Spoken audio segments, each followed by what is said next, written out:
Здраво на сите и добре дојдовте на лекција 4, вовед во алатки за визуализација на податоци. Во нашите претходни сесии зборувавме за улогата на социјалните медиуми во образованието на возрасни и моќта на податоците од социјалните медиуми. Денес го правиме следниот чекор, учиме како визуелно да го разбереме тој податочен материјал. Зашто? Еве е вистината, податоците сами по себе ретко се корисни. Сурови броеви, табели, текови на текст, сето тоа е само бучава ако не можеме да извлечеме значење од нив. И токму тоа ни овозможува визуализацијата на податоци. Таа го премостува јазот помеѓу податоците и разбирањето. Значи, денес ќе истражиме што навистина представува визуализацијата на податоци, зошто е важна, како го менува начинот на кој размислуваме и носиме одлуки и што е најважно, кои алатки ни стојат на располагање за да ги оживееме податоците. Ајде да почнеме од основите. Зошто визуализацијата на податоци е толку важна? Секој ден се создаваат повеќе од 2,5 квинтилиони бајти податоци. Размисли за тоа. Преголемо е. Но нашите мозоци се програмирани да ги разбираат шемите визуелно, а не нумерички. Графикон на расејување. Столбест диаграм. Топлинска мапа. Ова се визуелни приказни што ни помагаат да детектираме трендови, да забележуваме отстапувања и да споредуваме резултати многу поефикасно отколку да гледаме табели со сурови податоци. Замислете менаџер за продажба како гледа табела со квартални бројки. Секако, тие можат да ги читаат броевите, но линискиот графикон веднаш покажува дали трендот е во пораст или во опаѓање. Исто така, топлинската мапа може веднаш да открие кои региони заостануваат. Тоа е моќта на визуализацијата. Таа ги компресира сложените идеи во формати што веднаш се препознаваат. Но не се работи само за јасност. Се работи и за акција. Визуализацијата на податоци овозможува брзо, самоуверено и базирано на податоци донесување одлуки.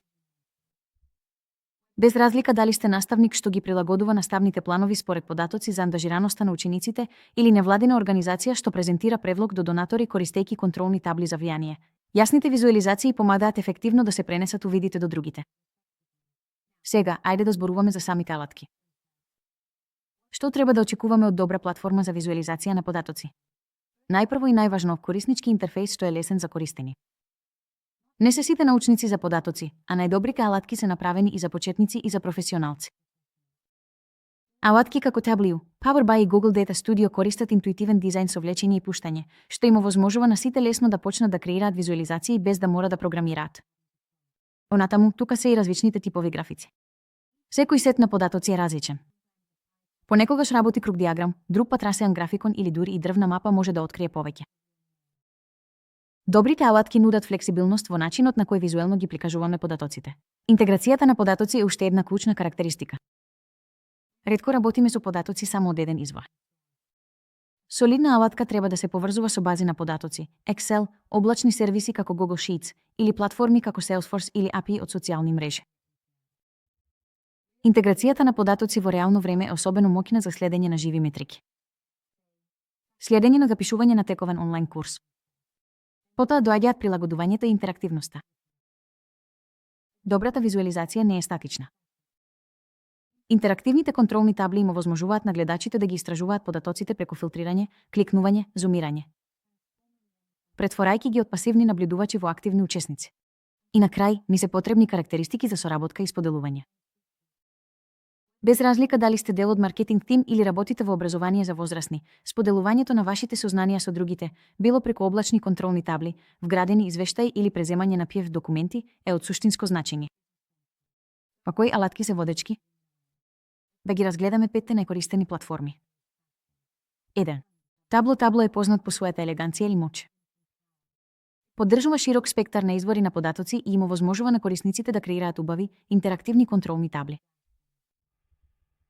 Многу големи организации го користат Tableau за се, од предвидување на продажбата до анализа на резултатите од обуката.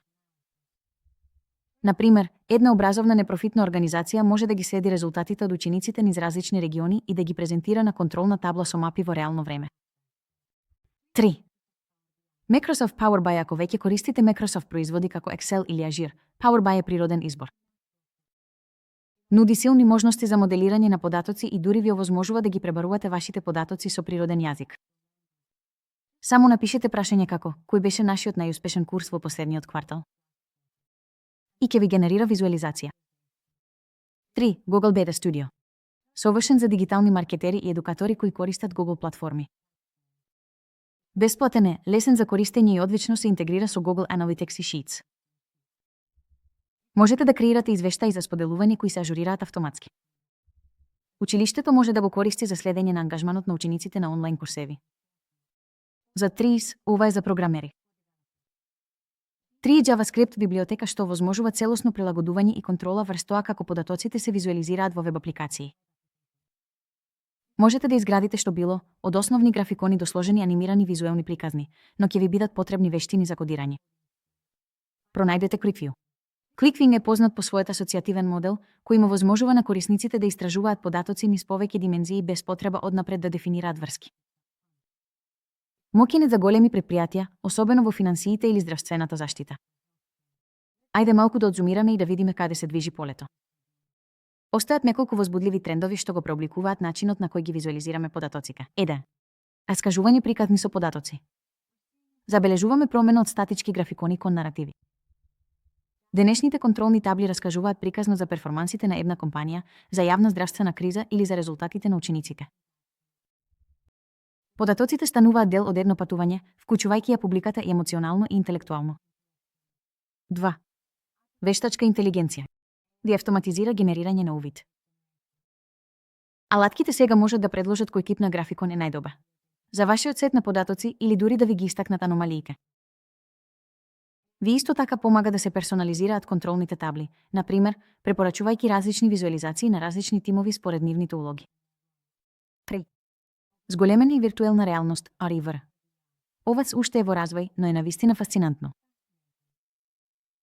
Замислете да влезете во 3D свет на податоци, да шетате низ тековите на приходите, да ја завртите главата за да зумирате регионални статистики. Во медицината или архитектурата, ова веќе станува реалност. 4.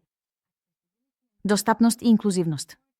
Се обрнува с поголемо внимание на контрастот на бој, алтернативниот текст и навигацијата, за да се осигури дека визуализациите се употребливи и за луѓе со попреченост. Ова е клучно, бидејќи увидите треба да бидат достапни за сите, а не само за оние што се разбираат во технологија.